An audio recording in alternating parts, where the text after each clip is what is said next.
Hi friends and families, welcome to my Rakshitha channel. இன்றைக்கி நம்ம என்ன பார்க்க போகிறோன்னா, எங்கள் ஊர் ஸ்டைலில் முருங்கைக்கீரை பெரட்டல்.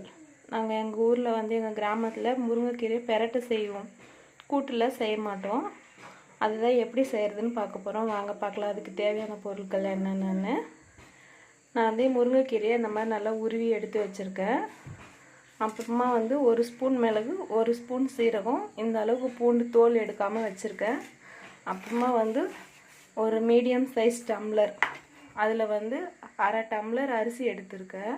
நம்ம சாதம் வடிக்கிற அரிசி தான். அதுக்கப்புறம் ஒரு ஸ்பூன் குழம்பு மிளகாத்தூள், 1/2 ஸ்பூன் மஞ்சள் எடுத்திருக்கேன். வாங்க இப்போ எப்படி செய்கிறதுன்னு பார்க்கலாம். இப்போ நான் ஒரு சட்டி எடுத்திருக்கேன். அதில் நான் ஒரு 1/4 டம்ளர் அளவுக்கு தண்ணி சேர்த்துக்கிறேன். அதோடு அந்த கீரைக்கு தேவையான அளவுக்கு உப்பு சேர்த்துக்கிறேன். உப்பு சேர்த்துட்டு இப்போ நம்ம எடுத்து வச்சிருக்க கீரையை அதோடு சேர்த்துக்கலாம். ஃபுல்லாக அப்படியே சேர்த்துக்குவோம்.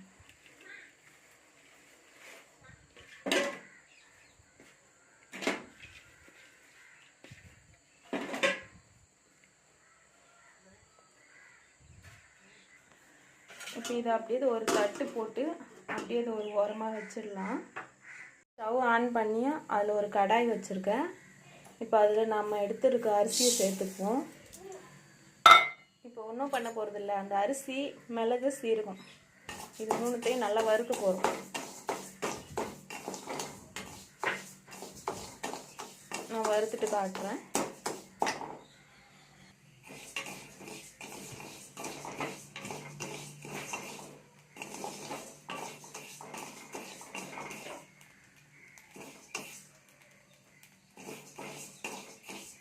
பாருங்க, அரிசி பொரிய ஆரம்பிக்குது.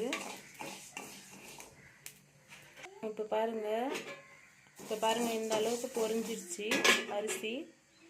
இப்போ நம்ம வச்சிருக்க மிளகு சீரகத்தை சேர்த்துக்கலாம். இதோடய சேர்த்துக்கோங்க. சேர்த்து சும்மா ஒரு நிமிஷம் வறுத்தா போதும்.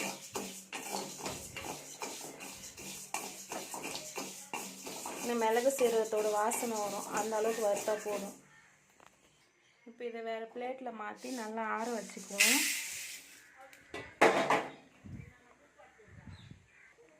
நல்லா ஆறிடுச்சு. இப்போ இதை ஒரு மிக்ஸி ஜாரில், தண்ணி இல்லாமல் ஒரு மிக்ஸி ஜாரில் சேர்த்துக்குவோம்.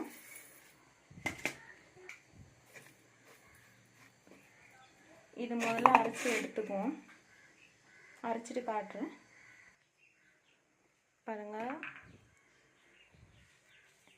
நல்லா இந்த அளவுக்கு அரைச்சிக்கணும். இப்போ இதோட நம்ம வச்சுருக்க பூண்டு சேர்த்து மறுபடியும் அரைச்சிக்கணும். ஃபஸ்ட்லேயே பூண்டு சேர்த்து அரைக்கக்கூடாது, ஏன்னா அரிசி நல்லா அரைப்படாது. இந்த பூண்டோடவே நம்ம வச்சுருக்க மிளகாத்தூள் அப்புறம் மஞ்சள் தூள் ரெண்டுத்தையும் ஒன்றா சேர்த்துக்கலாம். சேர்த்து அரைச்சிக்கலாம். எல்லாத்தையும் சேர்த்து இந்த மாதிரி நல்லா அரைச்சிக்கணும். அரைச்சி இதை எடுத்து மறுபடியும் இது ஒரு ஓரமாக வச்சுருங்க. இப்போ ஸ்டவ் பற்ற வச்சு நம்ம எடுத்து வச்ச கீரையை அடுப்பில் வச்சுக்கலாம். இப்போ ஒரு கொதி வர வரைக்கும் வெயிட் பண்ணலாம். பாருங்கள், இப்போ ஒரு கொதி நல்லா வந்துடுச்சு. இப்போது இந்த மாதிரி திருப்பி விடுங்க.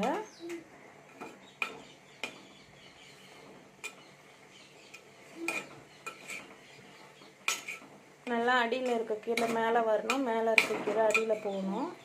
இந்த மாதிரி பெரட்டி விட்டுட்டு மறுபடியும் தட்டு போட்டு க்ளோஸ் பண்ணி இன்னொரு ஆவி வர வரைக்கும் வெயிட் பண்ணலாம். பாருங்கள், இன்னொரு கொதியும் வந்துடுச்சு. இப்போ மறுபடியும் திருப்பி விடலாம். அவ்வளோதான், கீரை வந்துடுச்சு. இப்போ இதில் தண்ணி ஏதாச்சும் இருக்கான்னு பாருங்கள். நிறைய எக்ஸ்ட்ராவாக தண்ணி இருக்கான்னு நல்லா பாருங்கள்.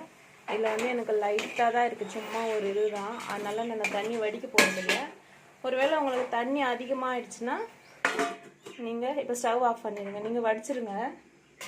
ஸ்டவ் ஆஃப் பண்ணிவிட்டு இப்போ இதை அப்படியே இறக்கி வச்சு நம்ம வச்சுருக்கேன் இல்லைங்களா, இந்த தூள் அரைச்சி வச்சுருக்கோம்ல, இதை அப்படியே இதோட கொட்டிடுங்க.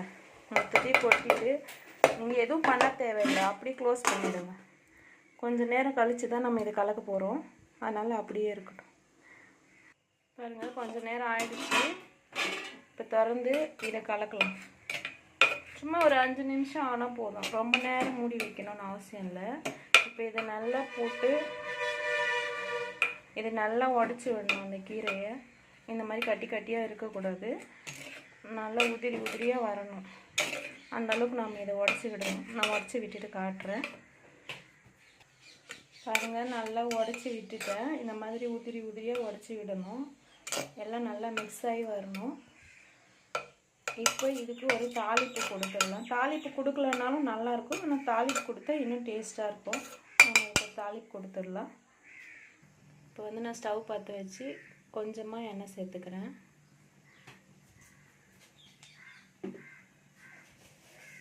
இப்போ எண்ணெய் நல்லா காஞ்சதும் கொஞ்சம் நிறைய கடுகு உளுத்தம் பருப்பு சேர்த்துக்கோங்க. கடுகு உளுத்தம் பருப்பு நிறைய சேர்த்தோம்னா இன்னும் நல்லா டேஸ்ட்டாக இருக்கும் அந்த கீரையில். இப்போ கடுகு நல்லா வெடிச்சிச்சு. ஸ்டவ் ஆஃப் பண்ணிவிட்டு இதை அப்படியே தூக்கி நம்ம கீரையில் தாளிச்சுக்கலாம். தாளிச்சுட்டு இதை நல்லா இன்னொரு முறை கலந்து விடுங்க.